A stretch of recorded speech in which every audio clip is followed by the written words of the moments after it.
Dios les bendiga, hermanos. Muy buenos días, tardes, noches, casi aquí. Espero que se encuentren bien. Espero que Dios esté llenando su vida de regocijo, de paz, aún en las adversidades, en las circunstancias de enfermedad, que yo sé que muchos están pasando. Que Dios pues dé esa paz, esa tranquilidad en el corazón, de que justo ahora leíamos y me hicieron una pregunta de que todas estas pruebas pues confirman nuestra fe y la ratifican. Así que pues vamos a dar inicio a esta segunda clase. Han tenido ya la vacación esta semana que vieron a clase y han tenido tiempo para leer un poquito más. Así que espero que hayan podido hacer un poco la actividad, por lo menos una vez de leer. Vamos a verlo acá. Vamos a ver si vamos leyendo todo porque vamos a cubrir bastantes capítulos. Bueno, tres, 3, 4, 5, 6, 7, 3, 4, 5, 6, 7. Pues sí, vamos a cubrir 4. Entonces, vamos a inclinar nuestro rostro y vamos a orar para encomendar esta clase. Padre, te damos gracias por tu bendición y provisión en cada hogar, en cada vida. Señor, tú estás con nosotros y no podemos pedir, no deberíamos pedir más bien, porque siempre pedimos más que aquí, que allá, y tú conoces nuestras necesidades. Pero en este momento ponemos en tus manos, Señor, esta clase. Abre nuestra mente, nuestro corazón, para que podamos aprender, para que podamos quitar el sueño. Hay cositas que son realmente parecieran pequeñas, pero cuando se estudia y se lee, se va ampliando y ampliando y esto crece como tú creces en nuestra vida, Padre. Sé siempre tú la prioridad, sé siempre tú el que reina en nuestros corazones y nuestras mentes, Señor, para poder físicamente mostrar eh, esa riqueza espiritual que llevamos, que eres tú. Padre, úsame como instrumento para que podamos todos aprender, porque yo aprendo primeramente y después eh, pues compartimos. Padre, gracias por todo. En el nombre de Jesús hemos orado. Amén y amén. Bueno, entonces damos inicio a la clase. Vamos a ver primeramente dónde nos quedamos, que fue en pues Hechos. En la clase número 2, ahora un poquito más de material. He usado un comentario de contexto cultural de la Biblia, que es del Nuevo Testamento, que nos da un poco sobre cosas que no conocemos, cosas de las que tenemos un poco de incertidumbre. Entonces vamos a iniciar con el segundo discurso de Pedro, que empieza en el capítulo 3. Todo inicia con la curación de un cojo y vamos a ir leyendo algunas secciones, algunas no. Igual yo he dejado los versículos aquí para que ustedes se ubiquen. Como lo mencioné la vez pasada, los remuevo para que ustedes lean el material porque ustedes tienen sus Biblias. Pedro y Juan subían juntos al templo a la hora novena de la oración y era traído un hombre cojo de nacimiento a quien ponían cada día a la puerta del templo que se llamaba la Hermosa para que pidiese limosna de los que entraban al templo. Cuando vio a Pedro y a Juan que iban a entrar al templo, les rogaba que le diesen limosna. Pero Pedro con Juan, fijando en él los ojos, le dijo, míranos.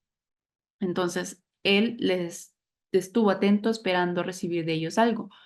Mas Pedro dijo, no tengo plata ni oro, pero lo que tengo te doy. En el nombre de Jesucristo de Nazaret, levántate y anda. Y tomándole de la mano derecha le levantó y al momento se afirmaron los pies y tobillos y saltando se puso en pie y anduvo y entró con ellos en el templo, andando y saltando y alabando a Dios. Y todo el pueblo le vio andar y alabar a Dios y le reconocían que era el que se sentaba a pedir limosna a la puerta del templo, la Hermosa, y se llenaron de asombro y de espanto por lo que había sucedido. Entonces, eh, después de que hubo el bautismo que nosotros vimos en la primera parte, empezaron Pedro y Juan a andar, a predicar y andaban pues proclamando la predicación de un mensaje bíblico donde se concentró la obra de Cristo. Principalmente ellos pues traían a Cristo, ellos no conocían. Recuerden que estamos hablando y ubicándonos en un tiempo donde Cristo era un personaje llamado Jesús, Cristo es una persona ungida.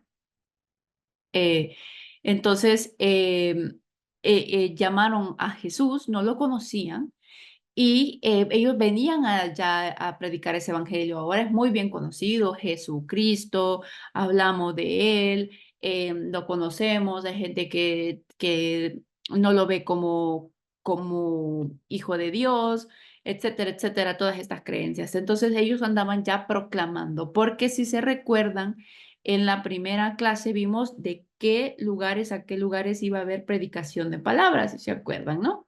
Entonces, ellos primero habían empezado en lo cercano, con los judíos, y andaban predicando. Ahora, cuando ya iban los apóstoles a entrar al templo en la hora novena, que son las 3 de la tarde, venían y encontraron a un paralítico. Y justamente el domingo predicaba una hermana sobre esto. Y muy bonito, hablaba de cómo iban juntos, cómo iban al templo, cómo Dios se regocija en ese corazón que cree que va a adorarle, que se recuerda de estar en oración. Entonces, en este momento, llevaron a un paralítico sentado, que lo dejaron sentado a la puerta porque siempre lo llevaban a pedir limosnas. Tenía ya 40 años, si se recuerdan en el versículo, para atrás, eh, de nacimiento que ponían cada día a la puerta. O sea, póngale la cantidad de veces que lo llevaron ahí, la consistencia que había y en el momento en el que los vio, quizás había escuchado, quizás no, pero él decidió pedir limosna. Porque le daban. Entonces, era ese lugar, la puerta de la Hermosa, comunicaba al atrio de los gentiles con el de las mujeres. Esto me deja ver. Con el de las mujeres. El atrio de los gentiles no solo era el más grande, sino también estaba lleno de gente. Entonces allí encontraba, pues, ¿verdad? Dinerito. Y en esa parte también habían cambistas, vendedores de animales para sacrificios, dándole la vuelta al área del templo. Habían dos grandes pórticos, el pórtico real y el pórtico de Salomón. Estos también estaban llenos de gente que habían venido a dar cultos y aprender y a hacer turismo. O sea que había muchísima gente. Vea, esto es súper importante. Había muchísima gente en el lugar para que la gente pudiera ver el milagro. Ahora, entra la súplica del mendigo y dice, Pedro le respondió, no tengo plata, le dice, ni oro, pero lo que tengo te doy. En el nombre de Jesucristo de Nazaret, levántate y anda. Aquí vemos lo que estábamos hablando al principio, que ellos empezaron a proclamar el nombre de Jesucristo, se vuelve más prominente en cada interacción que ellos tienen, porque por Jesucristo entra la salvación. Entonces tenía que ser importante, en el nombre de Jesús sabemos que se hacían todos los milagros. Jesús mismo, pues hacía los milagros pidiéndole al Padre. Entonces, imagínense la sorpresa y la emoción para el hombre que pareció 40 años y pidió una moneda y lo que recibió fue sanación. Pedro lo toma de la mano, lo levanta y por primera vez en su vida pudo andar. Entonces, dice aquí, no es de admirarse que él saltara y alabar a Dios, pero todos los que estaban ahí estaban acostumbrados a verlo y sabían que era paralítico. Y ahora viene un punto importante. Las curaciones que se relatan en el Nuevo Testamento, incluso en este milagro, se caracterizaron por ser: número uno, instantáneas. De golpe se fortalecieron los pies y los tobillos del pobre hombre. Fue curado al momento. Eso sabe por qué es importante. Nosotros ahora en día vemos milagros que son progresivos, ¿no? Y bueno, de hecho, Dios hace cosas que toman mucho tiempo. Pero estos milagros eran porque el conocimiento es como que así, la expansión pasa rapidísimo. Entonces, eran instantáneas porque tanta gente al ver esos milagros era como que, "¿Ah? ¿Qué? ¿Quién?". Si usted iba al mercado, había pasado, había ido por alguna cosa, en ese momento se dio cuenta, mucha gente se daba cuenta y eran instantáneas para que no dijeran, ah, sí, se sanó porque no, eran cosas, eran milagros, ¿verdad? Cosas que tienen procesos, que se pueden arreglar, entre comillas, con el tiempo, con habilidades de hombre, por decirlo así, pero Dios en este momento estaba mostrando, esto es por mí. Y pues sabemos que todo lo que Él hace es por Él, pero estaba mostrando, esto es instantáneo y es por mí. Eran completas. El paralítico no había podido dar ni un solo paso en 40 años de vida y ahora caminaba y saltaba. Fue curado completamente porque Dios no hace las cosas a medias, lo sabemos. 3, era innegable. Cuando dice en el versículo que si se fija, no me quiero tardar mucho, la verdad, pero dice en el templo, cuando entra en el templo, dijo Jesucristo, la mano derecha lo afirma. Se le afirmaron los pies en el versículo 7, los pies y los tobillos. O sea, estaban torcidos. Era innegable la deformidad congénita que tenía. Por lo tanto, ya la gente se lo podía. Y la curación fue obvia que nadie la pudo durar. Entonces, como un buen evangelista, aprovecharon esta oportunidad para predicar. Mucha gente, pues, escuchó, claramente habían visto que él había hecho este milagro y seguían observando y era como que, ¿qué pasó? Lo reconocían, lo veían. Ahora dice, es interesante notar que los apóstoles seguían observando las costumbres y los hábitos, que era lo que les estaba diciendo al principio, que habían sido instruidos. En esta ocasión era la hora de la oración, la hora novena, las 3 de la tarde, y Pedro y Juan iban al templo como muchos.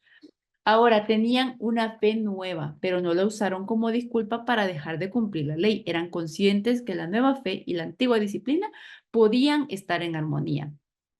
Cosa importantísima, cuando la gente dice la ley ya no es válida, la ley es válida y armoniza con las enseñanzas de Jesús. Claro, que la ley viene a resaltar, que eso se ve en Romanos, la pecaminosidad, porque nos damos cuenta de lo que estamos haciendo y eso, otra parte, pero están en armonía, no se dejaba de hacer una cosa, no se dejaba de cumplir, no robar, amar a tu prójimo, esto era, no quedaba desfasado, sino que se fortalecía en Jesús y no dejaban de estar disciplinados en la oración que ya habían, que por tradición, costumbre, se hacía a las 3 de la tarde.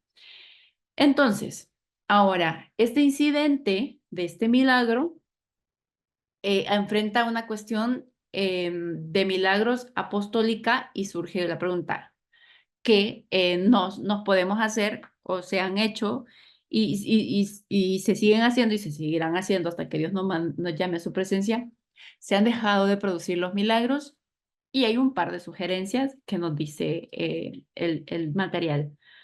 Hubo un tiempo en el que los milagros eran necesarios, se necesitaban como una garantía, porque el poder del evangelio era un ataque inicial. Como le dije al principio, eran instantáneos y era como, uf. Entonces, pasaba y creía, no iba, la comunicación era muy lenta, pasaba, pero era lenta, cartas, ¿verdad? Enviados, ahora tenemos diferente y Dios siempre obra igual, pero actúa de diferente forma en cada vida. Hay personas que usted y yo conocemos que de un día para otro han sido sanadas y otras personas que llevan un proceso de sanación. Pero entonces, ¿qué pasaba? Ahora ya no pasan. En aquel tiempo los milagros eran parte. Si se recuerda, lo vamos a ver, no sé si lo comenté o lo vamos a ver más adelante, de que Jesús le pedían sanación, pero él les decía, ha sido salvo. Entonces, él traía la sanación porque primero estaba la salvación. La salvación les traía sanidad. Entonces, este era como un nuevo ataque, una táctica de Dios para que se expandiera rápidamente. Y el dos, la segunda sugerencia es que en aquel tiempo se daban dos circunstancias especiales. La primera, que había hombres apostólicos vivos que habían tenido una relación personal con Jesucristo, o sea, los apóstoles como tal, los 12. Y la segunda, que existía una atmósfera de expectación en la que la gente estaba dispuesta a creer en lo imposible y esa fe se extendía. O sea, había gente muy llena de necesidad. Ahora, de fe. Ahora lo que pasa es que la gente no quiere saber nada. En fin, estas son dos sugerencias. Nos decidimos por una, por la otra. Pues dice, la verdad es que hay milagros por todas partes si hay ojos creyentes que los saben ver. Jesucristo discernía la obra de su Padre en la naturaleza y en la vida sabía que Dios no ha dejado de actuar. Por lo tanto, Dios no ha dejado de actuar en nuestras vidas, obra siempre, y nosotros vemos milagros y los hemos visto, como hemos mencionado, y lo hemos visto también en el hecho de que las cosas pequeñas también son gracias de Dios, milagros que hace Dios en nuestra vida, como estar despiertos el día de hoy o aún estar en esa condición. Pero el milagro más grande es tener la salvación, ¿sabe? Entonces, lo ven los ojos que lo saben ver. Ahora, en el capítulo 3 también esta situación levantó una persecución por parte de los líderes religiosos. Primero eran amenazas, después los azotaban, atacaron a Pedro y a Juan y a los demás apóstoles. Por lo que, pero lo que es de Dios no se puede combatir.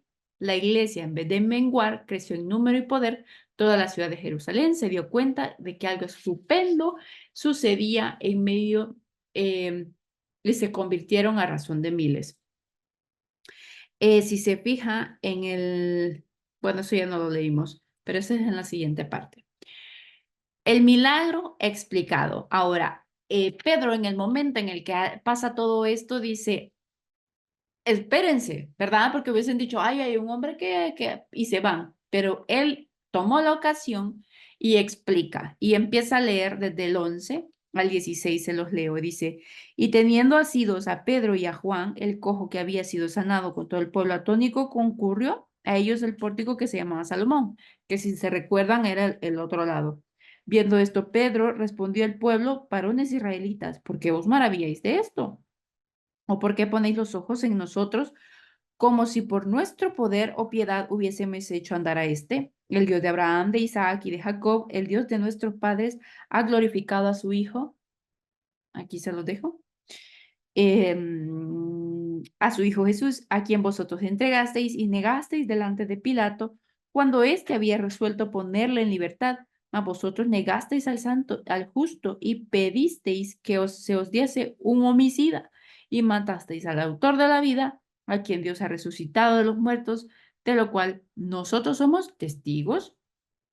Y por la fe en su nombre, a este que vosotros veis y conocéis, le ha confirmado su nombre. Y la fe que es por él ha dado a este esta completa sanidad en presencia de todos vosotros. Aquí entra y dice, acaba de pasar el Pentecostés, acaba de pasar un milagro, estaba reunida muchísima gente, tanto gentiles como judíos, y la gente estaba atribuyendo el milagro a Pedro y a Juan, y él dice, no, no, no, no, no, a ver, esto no es por mí, porque la gente, los adivinos y todos estos hombres solían atribuirse pues sanidades y hacían dinero, lo vamos a ver más adelante, y hacían dinerito por sanaciones, ¿no? Que todavía eso existe, bueno, cualquiera, ¿verdad? Que dices hacer sanidades. Igual los médicos sabemos nosotros que no ellos son los que sanan, sino que Dios quien sana. Pero entonces en este momento, en ese milagro, dijo, no, esto no es. Pero él aprovechó que había tanta gente y les amonestó porque no comprendían lo que había pasado. Y hace énfasis que no era ni Juan ni él, sino que habían hecho el milagro porque se glorificaba el Padre en el Hijo Jesucristo. Y le dice, arrepiéntanse y conviértanse. Y aquí entran las características de todo el discurso que sigue y se los muestro aquí, se los leo. Leímos hasta el 16, leemos del 17 en adelante. Mas ahora, hermanos, sé que por ignorancia lo habéis hecho, como también vuestro gobernante. Bueno, eso lo leímos. Pero Dios ha cumplido así lo que había antes anunciado por boca de todos sus profetas que Cristo había de padecer. Así que arrepentidos y convertidos, que está ahí arriba, que también estaba en Hechos 2, en su primer discurso, para que sean borrados vuestros pecados, para que vengan de la presencia del Señor tiempos de refrigerio. Y Él envía a Jesucristo, que os fue antes anunciado, a quien de cierto es necesario que el cielo reciba, hasta los tiempos de la restauración de las cosas, de que Dios, por boca de sus santos profetas, que ha sido desde el tiempo antiguo, ¿verdad? Todos los profetas que han pasado, porque Moisés dijo a los padres, el Señor vuestro Dios os levantará profeta de entre vuestros hermanos, como a mí, a él oiréis en todas las cosas que os hable, y toda alma que no diga a aquel profeta, que no oiga a aquel profeta, será desarraigada del pueblo. Y todos los profetas, desde Samuel en adelante, cuando han hablado, también han anunciado estos días. Vosotros sois los hijos de los profetas y el pacto de Dios con nuestros padres, diciendo a Abraham, en tu simiente serán benditas todas las familias de la tierra. A vosotros primeramente, Dios, habiendo levantado a su Hijo, lo envió para que os bendijese, a fin de que cada uno se convierta de su maldad. Entonces, aquí empiezan entrando las características del discurso. Los discursos de Pedro son muy similares, todos invitan al arrepentimiento y la conversión, claramente, porque ese era su enfoque y ese era su objetivo, como todos. Entonces se basan en el Antiguo Testamento. Menciona al patriarca Abraham en el versículo 13, el Dios de Abraham, si se fija, de Isaac y de Jacob, de nuestros padres, ahí donde se está dando la potestad. De ahí Pedro cita la profecía acerca de Jesucristo que está en Deuteronomio, que es en Hechos 22, porque Moisés dijo a los padres, el vuestro Señor levantará profeta, a él escucháis, ¿ya? Y después cita los salmos más adelante, pero termina con esta parte. Entonces, Pedro les explica la clase de Mesías que Dios envió a la tierra, que no era el que los judíos esperaban, que era un gran gobernador, un ganador de ejércitos, de batallas, pero de batalla, sí, ganó batalla, pero no la batalla que ellos esperaban contra Roma. Y no esperaban un siervo sufriente como fue Jesús. Dice, hasta los tiempos de la restauración de todas las cosas, cuando dice, la venida de Cristo, el juicio final y la expulsión, cuando habla sobre y él envía a Jesucristo a quien fue anunciado para que vengan de la presencia del Señor tiempos de refrigerio. La mayoría de los judíos pensaba que Josué era este profeta que Moisés anunció, porque decía después, ¿verdad? Y claro, después de Moisés fue Josué. Pedro dijo que era Jesucristo. Quería mostrarles que su tan esperado Mesías había llegado y también una parte importante, que todo esto venía desde el Antiguo Testamento, o sea, ellos estaban negando al que habían esperado que había sido anunciado, no es que no supieran, sino que ellos pues estaban cegados. Él y todos los apóstoles llamaban a la nación judía a arrepentirse, a creer, a tomar conciencia de lo que hicieron. Y a partir de este punto vemos a muchos judíos rechazando el evangelio. Y así el mensaje fue también a los gentiles y muchos de ellos abrieron sus corazones para recibir a Jesús. La predicación de Pedro era cristocéntrica. Cristo fue el tema principal de sus predicaciones. En Hechos 3:15, que lo acabamos de leer, que dice, y matasteis al autor de la vida, a quien Dios ha resucitado de los muertos, el cual nosotros somos testigos, Cristo, autor de la vida. 4:11, este Jesús, la piedra reprobado que vosotros los edificadores, la cual ha venido a ser cabeza, Cristo, piedra reprobada. Y en el 5:31, príncipe y salvador, Cristo, príncipe y salvador. A este Dios ha exaltado a su diestra por príncipe y salvador para dar a Israel arrepentimiento y perdón. Entonces, siempre, nunca se atribuyó nada. Ahora pasa algo, como habían muchas personas ahí, que era lo que estábamos hablando, habían judíos, tanto judíos como gentiles, habían gente, habían griegos. Entonces, Pedro y Juan hablaron a la gente durante el tiempo de oración en la tarde, eran las 3. Los saduceos se movieron con rapidez para investigar, porque no creían en la resurrección, se sentían perturbados. Esto es parte eh, de la creencia de los saduceos, que ellos no creían en la resurrección. Por eso les costaba muchísimo más recibir el mensaje de Jesús, porque él había resucitado. Se sentían perturbados con lo que los apóstoles decían. Pedro y Juan refutaban una de sus creencias fundamentales y ponían en tela de juicio su autoridad como líderes religiosos. Aún bajo las reglas romanas, los saduceos tenían casi el poder ilimitado sobre las posesiones del templo, a tal grado que podían y tenían casi el poder eh, de arrestar a Pedro y a Juan, y porque enseñaban algo en contra de sus creencias. Entre los oyentes, algunos de los que habían participado, estaban algunos de los que habían participado en la muerte de Jesús. Aparentemente ellos no habían escuchado, por lo menos no habían aceptado el mensaje de salvación que Pedro había comunicado el día de Pentecostés. Por eso, este segundo discurso es muy parecido al primero, porque trata el mismo problema, la muerte de Cristo. Recuerden de que había sido un hecho pues reciente de un mes, mes y medio. Recuerden que habían sido los 40 días del Pentecostés, entonces era reciente. Nosotros seguimos hablando del COVID y ya pasaron 2 años y medio más.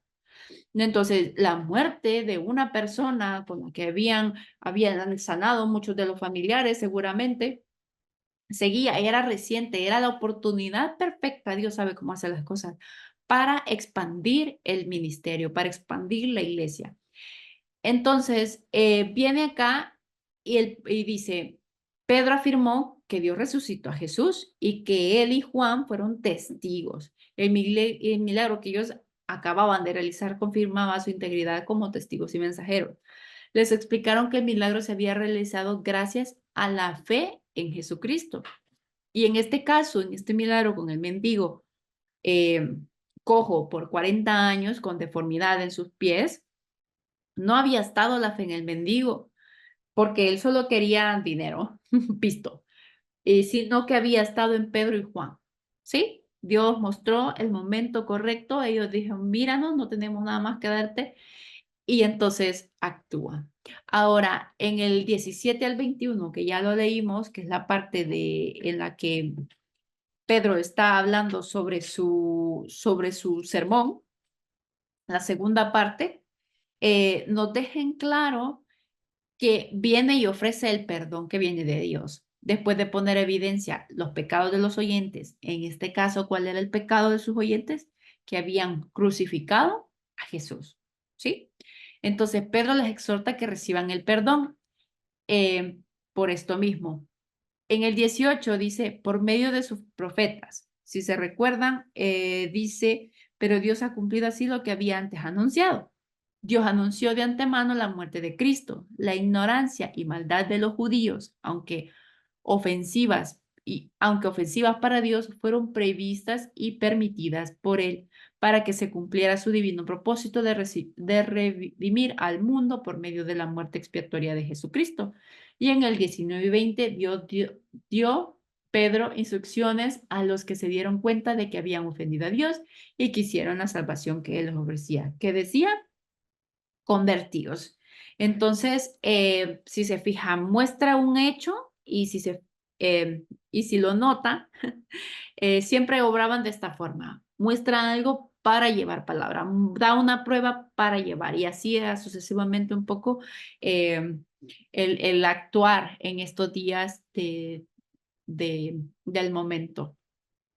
Ahora, cuando dice que se cumplía la profecía, que hablábamos de que ellos pensaban que era Josué, más hablaba directamente de Jesús. Dice, desde el 22 al 26, el cumplimiento de las profecías, era necesario que Pedro mostrara a sus oyentes que Jesús era el prometido Mesías, que el pueblo de Israel tanto había esperado. Para lograr su cometido, se refirió a distintas profecías de la llegada del Mesías. Invoca primero a Moisés, que es la figura que ellos ven porque la ley de Moisés, ¿no? Que fue elegido para recibir la ley. y entregarla al pueblo. Y reconocía y compartía la veneración, porque claro, él era judío, y que su nación tenían para con Moisés, y señaló a los oyentes una profecía, la cual Moisés anunció la venida de otro profeta semejante a él, porque Moisés es un tipo ¿de qué? De Cristo. Si se recuerdan, tipo es similar, es como un símbolo de lo que había de venir. Entonces, ellos reconocieron y dijeron, ah, entonces él es, porque Josué ya había muerto, ¿verdad? Entonces, sí, ¿por qué seguían esperando si Josué era, entre comillas? Pero no era él, era Jesús. Y Pedro afirmó que se había cumplido en Jesús. Luego se refiere a todos los otros profetas, desde Samuel, que fue el primero de los profetas, que dio la promesa también del Mesías venidero, y finalmente recuerda el anuncio hecho en forma velada al patriarca Abraham, padre de la raza judía. Dios le prometió que por su descendencia serían bendecidas todas las naciones en la tierra, que es Jesús, que viene pues, del padre Abraham, como sabemos. En efecto, vemos que la descendencia de Abraham vino Jesús, el prometido de Dios, para brindar primero a los judíos y después a los gentiles la bendición del perdón y vida eterna. Entonces, Pedro, Dios pone sabiduría en él, como lo pone en nosotros cuando vamos a poner la palabra a oídos de alguien más y dice, esto es, de aquí me agarro y esto es lo que está pasando. No es mi poder, es el poder del nombre de Cristo. Entonces, del capítulo 4, esa es la versión correcta, al capítulo 6, la iglesia va a enfrentar problemas. En toda la parte del 4, si usted continúa leyendo, pues Pedro y Juan son presentados ante el concilio, vamos a verlo un poco después, en esta parte por todo el revuelo que habían hecho. Con lo del cojo, ¿verdad? La gente decía, y entonces ¿por qué? ¿Por qué anda predicando? Habían escuchado, se habían reunido, habían hecho, él dice un par de cosas y así sucesivamente. Entonces, bien, ¿no? Al final dice, solo como resumiendo, después lo vamos a ver tranquilamente, en el 18, llamándoles, les intimaron que en ninguna manera hablasen, enseñasen el nombre de Jesús, mas Pedro y Juan respondieron diciéndole, juzgad si es justo delante de Dios obedecer a vosotros antes que a Dios, porque no podemos dejar de decir lo que hemos visto y oído. Ellos entonces les amenazaron y les soltaron, no hallando ningún modo de castigarles por causa del pueblo, pero todos glorificaban a Dios por todo lo que se había dicho, ya que el nombre de quien había hecho este milagro de sanidad el hombre de quien había hecho esta sanidad tenía más de 40 años. Entonces, pasa esa parte y después nosotros venimos a donde los creyentes piden confianza, es un subtítulo. Y la iglesia empezaba, usted sabe que cuando algo empieza es como más unido, más como con corazón. Entonces ellos mostraban fraternidad del uno al otro. Y una de las manifestaciones de unidad de los cristianos era su gran generosidad. Dice, ninguno decía ser suyo propio nada de lo que poseía, sino que tenía todas las cosas en común. Impulsados por amor hacia la familia de Dios, varios creyentes pidieron cosas, propiedades, distribuyendo el dinero entre los necesitados. Ese ambiente de estimación y caridad mutua de la iglesia florecía. La venta de propiedades, la entrega de fondos que se realizaban en el primer siglo no eran forzadas a comparación de cosas que conocemos hoy, ¿verdad?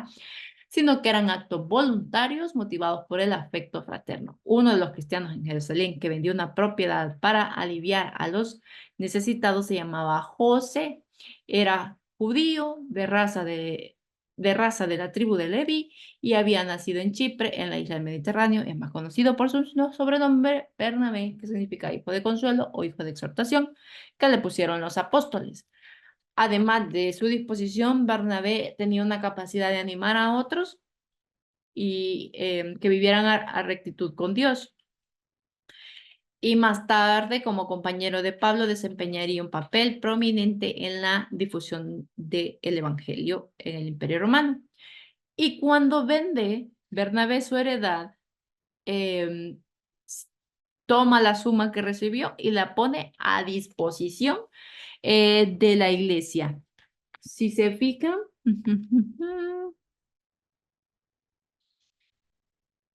en el 36, en el 4:36 dice entonces José, a quien los apóstoles pusieron por sobrenombre Bernabé, que es traducido hijo de consolación, de vida natural de Chipre, como tenía una heredad, la vendió y trajo el precio y lo puso a los pies de los apóstoles. Dice que trajo todo. No tenía segundas intenciones, no quería hacer nada más, sino que dijo, esto es lo que doy. Entonces, empieza aquí una situación. Ananías y Zafira, en el versículo del 1 al 11, que creo que los tengo por aquí, dice, pero cierto hombre, vamos a leerlo primero para que entrar en contexto, llamado Ananías, que a alguien le dejé la tarea de buscar la biografía de Zafira, a ver si se acuerda. Su mujer vendió una heredad y sustrajo del precio, sabiéndolo todo también su mujer, y trayendo solo una parte, la puso a los pies de los apóstoles y dijo Pedro, Ananías, ¿por qué llenó Satanás tu corazón para que mintieses al Espíritu Santo y sustrajeses del precio de la heredad? Reteniéndola, ¿no te quedaba a ti? ¿Y vendida? ¿No estaba en tu poder? ¿Por qué pusiste esto en tu corazón? No has mentido a los hombres, sino a Dios. Al oír Ananías estas palabras, cayó y expiró. Y vino un gran temor sobre todos los que lo oyeron. Y levantándose los jóvenes, lo envolvieron, sacándolo y lo sepultaron. Pasando un lapso como de 3 horas, sucedió que entró su mujer, no sabiendo lo que había acontecido. Entonces Pedro le dijo, dime, ¿vendisteis en tanto la heredad? Y ella dijo, sí, en tanto. Y Pedro le dijo, ¿por qué convenisteis en tentar el Espíritu del Señor? He aquí a la puerta los pies de los que han sepultado a tu marido y te sacarán a ti. Al instante ella cayó a los pies de él y expiró. Y cuando entraron los jóvenes, la hallaron muerta y la sacaron y la sepultaron junto a su marido. Y vino gran temor sobre toda la iglesia, sobre todos los que oyeron estas cosas. Entonces, aquí entra la segunda parte o la parte contraria de lo que había hecho Bernabé. Había una persona que pues quiso quedar en bien. ¿Se imaginan que alguien diga, ay, mira, el hermano ha donado un carro, ay, qué bueno, qué bendición, y ya todo, y viene otro y dice, ay, no, pero ves cómo le han celebrado a este, yo voy a donar pues, lo que equivale a un carro. Voy a vender esto y lo voy a dar, pero yo quiero quedarme con unas partes que yo no me puedo quedar sin dinero, ¿verdad? Eso hicieron Ananías y Zafira. Vendieron una heredad y le entregaron al apóstol Pedro una parte del precio y que iba a ser distribuida, iba a ser para ayudar. Y no es malo que ellos no quisieran dar todo, no que es malo que no dieran la suma completa como Bernabé lo había hecho, sino que el problema fue que ellos mintieran. No había mal ninguno en dar solo una parte y guardar el resto para sí. Aparentemente, Ananías y Zafira mostraron una loable caridad cristiana. Lo que manchó su acto de benevolencia fue que fingieron el mentirle a Dios para gloria, prácticamente. Es posible, posiblemente querían crear una falsa impresión, ¿verdad? Como que, ay, para que lo vean, para que le aplaudan como le aplaudieron a Bernabé. Y el pecado de Ananías y Zafira no fue la avaricia por retener el dinero, sino que podían decidir venderla o no, no era obligación, ya lo leímos al principio, sino que su pecado fue el mentirle a Dios y a su pueblo al decir que lo dieron todo, pero en realidad se estaban reservando una parte para ellos para tratar de parecer generosos de lo que en verdad eran. Y aquí me parece súper curioso porque somos así, independientemente de la persona que sea, pues nos gusta que nos digan gracias, nos gusta que nos vean y nos digan Dios le bendiga, que nos den una sonrisa. Y de cierta forma, todos buscamos él me agrada, yo le agrado, caigo bien, porque a nadie le gusta caer mal. Y ellos se equivocaron en la forma en la que querían ganar, ¿verdad? Como dar impresión de generosos cuando sí lo eran, porque dieron una parte, la generosidad estaba ahí. El problema es que quisieron engañar a Dios y al pueblo, ¿verdad? De lo que realmente eran. Igual la generosidad estaba, la cantidad no era lo importante, sino lo que había en su corazón. Y cuando dona el dinero, pues Pedro ya sabía el engaño, probablemente el Espíritu Santo pues lo inspiraba y ellos habían subestimado la gravedad de la situación. Entonces viene y le pregunta también y le dice, ¿por qué has permitido que Satanás te indujera al mal? Y explica lo que había dicho, no es mentira a los hombres, sino a Dios, ¿verdad? Y cae muerto. Y Zafira igualmente no había pasado, o sea, prácticamente murió, ¡pum!, al sepulcro. Zafira no se dio cuenta y 3 horas después de la muerte de Ananías, su esposo, le pregunta y ella insiste en la mentira, ¿verdad? No sabía, quizás si hubiese sabido, no lo hubiese dicho, no sabemos. Pero le pregunta que por qué estaba poniendo a prueba el Espíritu de Dios, como que si él no fuera capaz de discernir la mentira. Ella añadió y le dice, tu esposo ha muerto y te llevan a ti también y chan. Esta situación trajo de cierta forma purificación en la iglesia. Quiere decir que los que realmente no estaban dijeron, me voy con cuidado.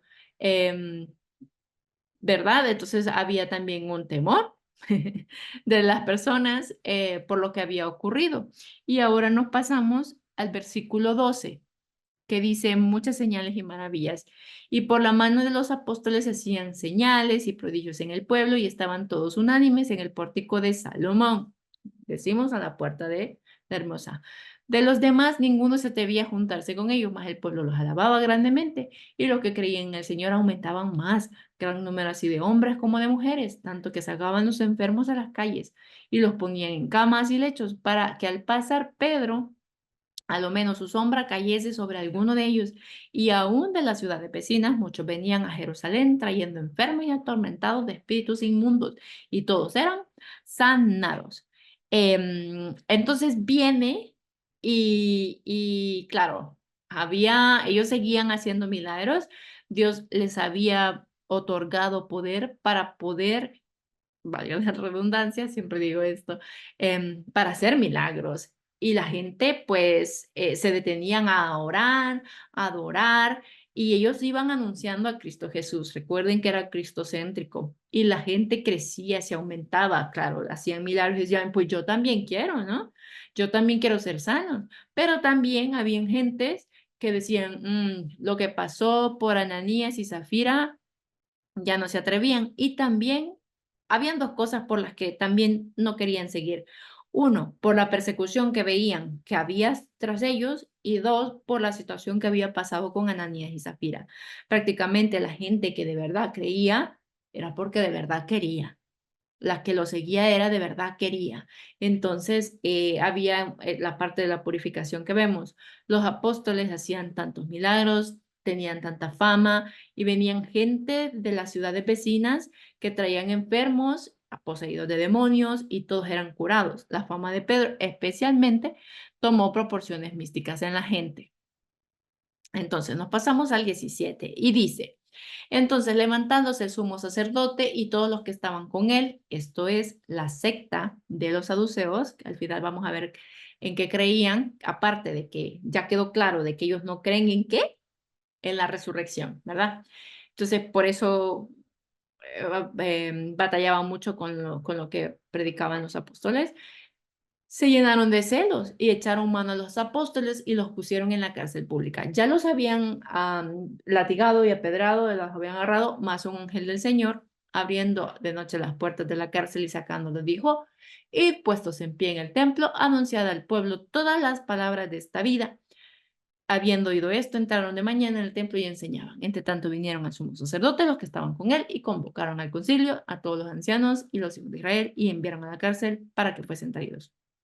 Encarcelados, pero liberados. Del 5 del 17 en adelante hasta el 21, vemos el milagro que todos hemos escuchado ya. Es el segundo arresto. Primer arresto, cuando sanan al cojo. Segundo arresto, después de que ellos andaban sanando y predicando, ¿verdad? Y el Sanedrín, que era la parte más alta de gobierno judía, que estaba con el gobierno romano, les había dicho, no prediquen. ¿Se recuerdan?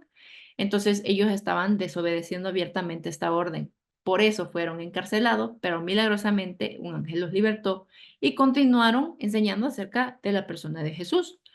Fueron llevados de nuevo ante el Sanedrín, pero el fariseo Gamaliel se puso en defensa de los apóstoles, aconsejándoles a los miembros del Sanedrín a que tuvieran cuidado porque podían estar luchando contra Dios. El Sanedrín aceptó el consejo de Gamaliel y los apóstoles quedaron libres otra vez y salieron gozosos predicando. Todos los ancianos de Israel se refiere a los 70 hombres del concilio, también llamados Sanedrín. Muchos, movidos por envidia, y sus partidarios, los saduceos, ordenaron el encarcelamiento de los apóstoles, intentando juzgarlos el día siguiente. Pero durante la noche, digamos que se cerraba a las 12 de la noche, vino un mensajero de Dios y los liberó y les ordenó que volvieran al templo a seguir enseñando. La nueva vida en Cristo. ¿Se recuerdan que decía la nueva vida? Y eso fue lo que hicieron, volver al lugar más público de Jerusalén y hacer lo que los hombres más poderosos de la nación les había prohibido. Fue muestra de la fe y principalmente la lealtad de los apóstoles que tenían para con Dios. Eran azotados, eran encarcelados, no vivían las mejores de sus vidas. Quizás habían tenido una vida muy tranquila antes de conocer a Jesús, pero ahora estaban mostrando por qué le amaban y cómo le amaban.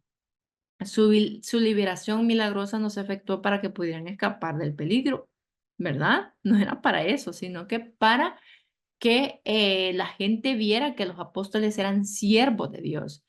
Pero no obstante, dice, los encontraron a la mañana siguiente, antes de que el tribunal se hubiera reunido. Esta fue para la gente una clara prueba de que Dios les había liberado y hablaba por medio de ellos. Y aquí va la siguiente parte, después de que los encuentran. Pero cuando llegaron los alguaciles, no les hallaron en la cárcel. Entonces volvieron y dieron aviso diciendo, por cierto, la cárcel hemos hallado cerrada, con toda seguridad, ¿verdad? Primero encontraron la cárcel cerrada, con toda la seguridad, los guardas afuera en sus puertas, mas cuando abrimos, a nadie hallamos adentro. ¿Cómo salieron? Solo Dios sabe. Cuando oyeron estas palabras, el sumo sacerdote y el jefe de la guardia del templo y los principales sacerdotes dudaban en que vendrían a parar aquello. Pero viniendo uno les dio esta noticia: he aquí, los varones que pusisteis en la cárcel están en el templo y enseñan al pueblo. Entonces fue el jefe de la guardia con los alguaciles y los trajo sin violencia porque temían ser apedreados por el pueblo. Y aquí vienen y se presentan al concilio. Ya ellos ya habían revisado la cárcel, se produjo un gran alboroto, nadie sabía qué estaba pasando, seguramente, ¿verdad? Que habían acusaciones de ¿quién nos dejó salir? Mándenme llamar. Todo esto no sabemos qué pasó, pero claramente hemos visto en las películas cómo sucede y sabemos nosotros que cuando no nos explicamos qué pasa, empezamos a preguntar qué pasó. Entonces, la gente alrededor sí reconocía a los apóstoles que eran mensajeros de Dios y los estimaba hasta el punto en el que reunidos y ellos llegaban a traerlos, podrían haberse amotinado y con la menor provocación. Por esto dice en el versículo que los guardias, por miedo de ser apedreados por tanta gente, claro, ha sanado mucha gente y siempre estaban predicando, pues se reunía mucho. Se los llevaron sin violencia, lo que indica que los apóstoles también se fueron con buena voluntad, no se fueron peleando. Esto es una parte importante como aplicación a nuestra vida, de que a pesar de que la situación nosotros decimos esto va en contra de lo que Dios dice, tampoco me voy a comportarme como una persona que no sigue a Dios. En el 27, cuando los trajeron, los presentaron al concilio y el sumo sacerdote les preguntó, no les mandamos que no enseñasen el nombre. Voy a parafrasear un poco para que adelantemos. Y ahora y llevando la doctrina y quieren echar sobre nosotros la sangre de Jesús. Y responde Pedro y los apóstoles dijeron, es necesario obedecer a Dios que a ustedes. El Dios de nuestros padres levantó a Jesús, a quien ustedes, colgándole en un madero, o sea, a Jesús, Dios lo ha exaltado y lo ha puesto por príncipe y salvador para dar a Israel arrepentimiento y perdón de pecados. Y nosotros, Pedro, Juan, los apóstoles, somos testigos de estas cosas y también el Espíritu, el cual ha sido dado a los que obedecen. Aquí es evidente que se lleva van las autoridades, los llevan ante el concilio, es un cuerpo judicial, los están llamando como entre comillas a juicio y son llevados por una ira, por un deseo de cubrir la verdad. Ellos estaban, recuerden, ellos estaban cegados, ellos no querían que se predicara ese evangelio del cual ellos no estaban de acuerdo porque iba contra lo que ellos no querían darse cuenta que se habían equivocado. Ese temor de decir, sí, nosotros matamos al Mesías, no iba a pasar. Entonces, aquí les hacen dos acusaciones. Una, que habían desobedecido la prohibición de enseñar en el nombre de Jesús, llenando toda Jerusalén con las enseñanzas, sí, y que habían culpado a las autoridades judías de la muerte de Jesús, sí. Entonces, ya había sido amenazado anteriormente eh, el, el, el, el éxito del evangelismo. eh, Perdón, a los líderes judíos habían sido amenazados por el éxito del evangelismo y por el desafío de los apóstoles que iban con la potestad y la autoridad que Jesús les había dado. Entonces, Pedro, cuando le dicen, pues nos están acusando de esto, nos están acusando de esto, dice, las autoridades judías fueron asesinas por haber ejecutado a Jesús y explica, Dios resucitó a Jesús de la muerte, contradice así una de las doctrinas básicas de los saduceos, la cual negaba la resurrección. Dios exaltó a Jesús, a quien los líderes judíos habían rechazado como perturbador y lo hizo jefe y salvador. Dios ofrece a Israel el perdón de pecados, ya no por medio de los sacerdotes. ¿Se recuerdan que habían sacerdotes, sacrificios, que tapaba el pecado, no se lo llevaba, como indicaba la ley de Moisés, sino que ahora, por medio de Jesús, y los apóstoles eran testigos de todas estas afirmaciones de Jesucristo y el Espíritu Santo iba confirmando su testimonio con tanto poder, incluso en la reciente liberación milagrosa, que simplemente no podía negarse.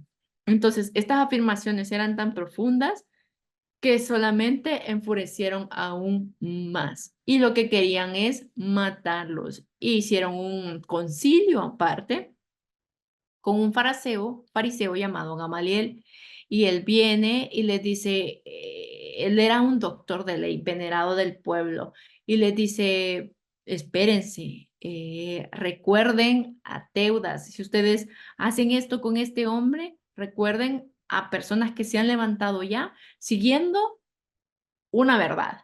Entonces, y explica de dos personas, de Teudas, que reunió un número de 400 hombres, pero que murió, y también habla sobre Judas el Galileo, eh, que se llevó a muchos, pero que también pereció.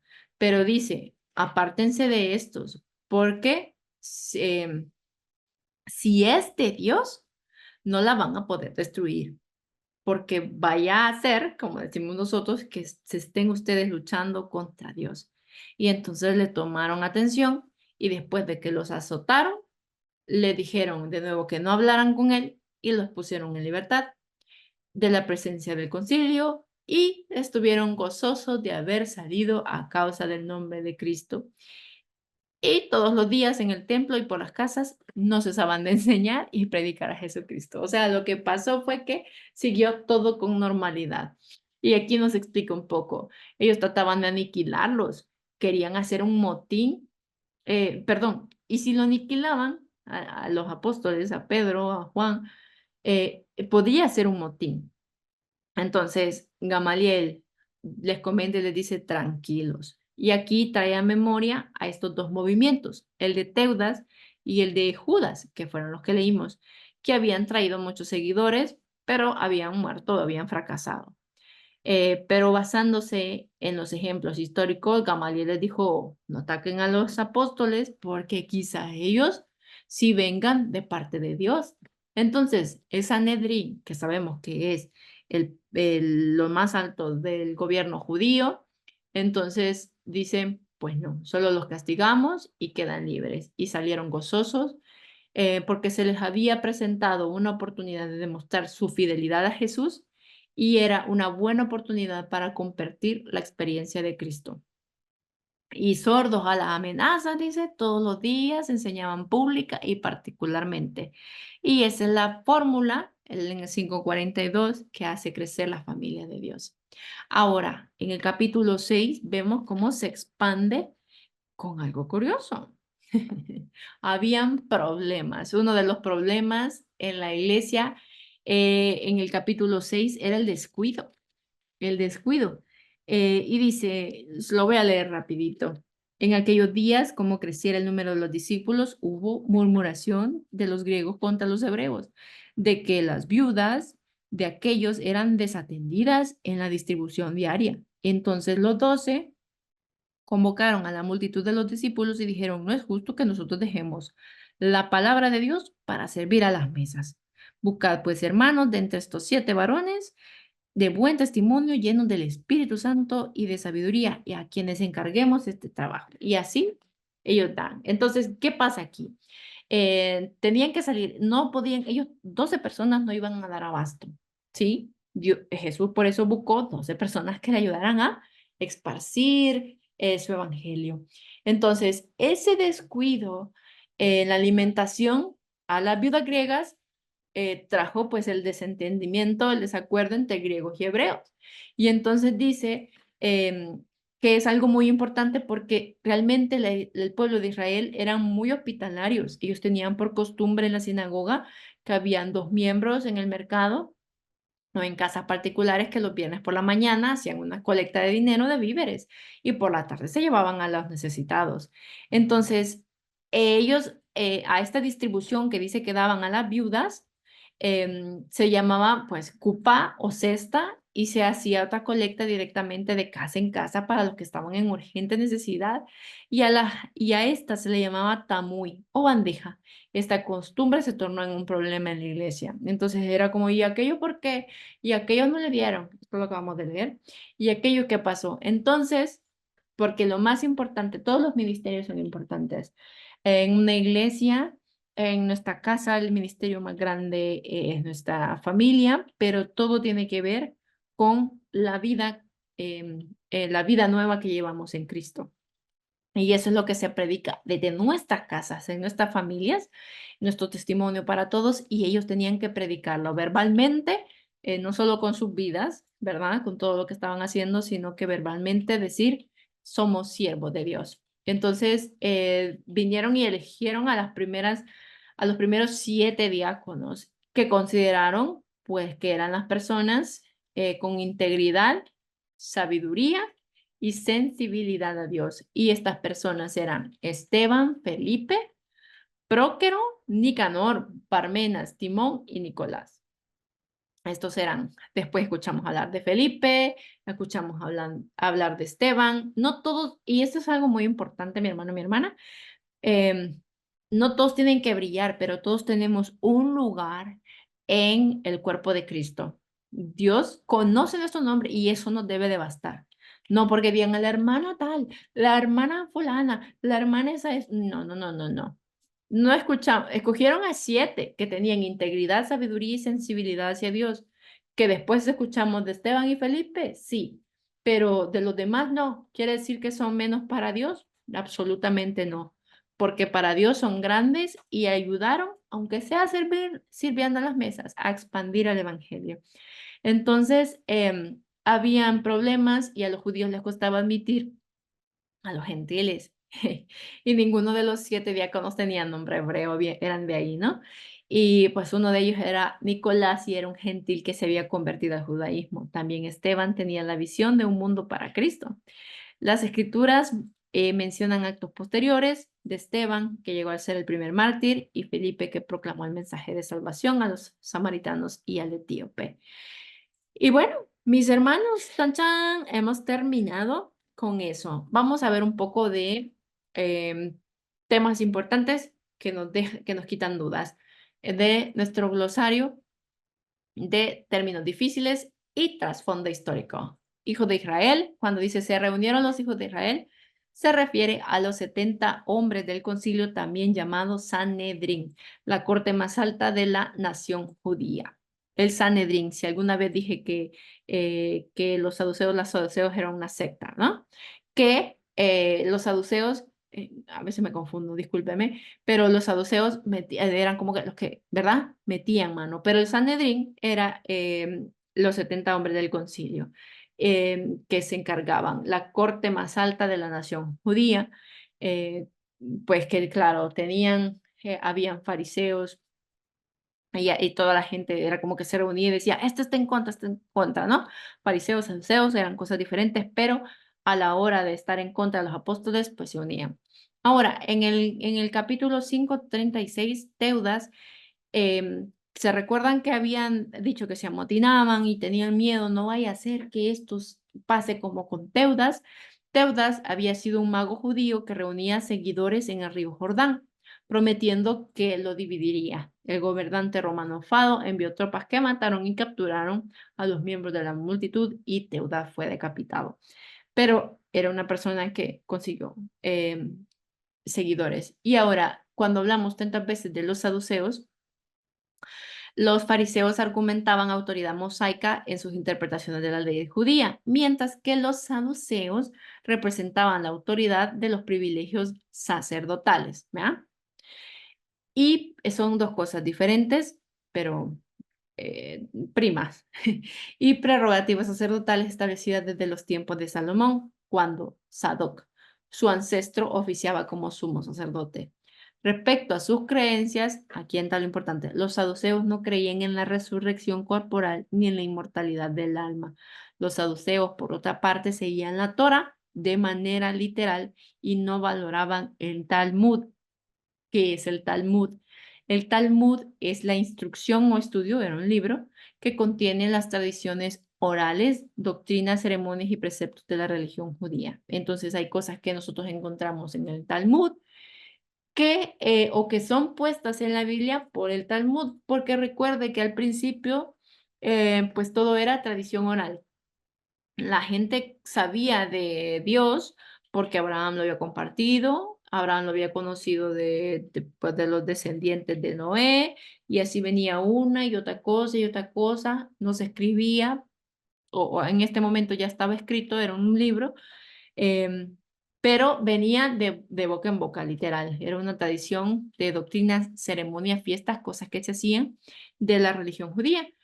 Y la otra persona de la que nos habla el versículo, aquí el 5:36 que habla de Teudas y el 5:37 habla de Judas, que era otro que explican de que se pudo, que había hecho motín. Entonces dice, Judas el Galileo encabezó una revuelta a causa de los impuestos en el año 6 después de Cristo. Los romanos se vengaron destruyendo Séforis. El modelo de Judas marcó la tónica para los revolucionarios que más tarde llegaron a llamarse los celotes. Los hijos de Judas también se sublevaron en la guerra del 66 al 70, fueron crucificados y a Judas lo ayudó un cierto Sadoc, ¿verdad? Que sabemos que es de donde vienen bueno, parecido el nombre, perdón, porque era sacerdote del Antiguo Testamento. Un fariseo, naturalmente, Gamaliel vería a estos revolucionarios de una manera más favorable que los saduceos, ya que los saduceos tenían más intereses establecidos en el gobierno romano. Entonces hablamos de dos personajes que habían sido revolucionarios, como decir, comunistas, tanto Teudas como Judas, el Galileo, que pues habían amotinado gente contra el gobierno, por impuestos, y pues al final, pues mucha gente lo había seguido y ya se habían revelado en el pueblo y esto podía pasar con los apóstoles igual.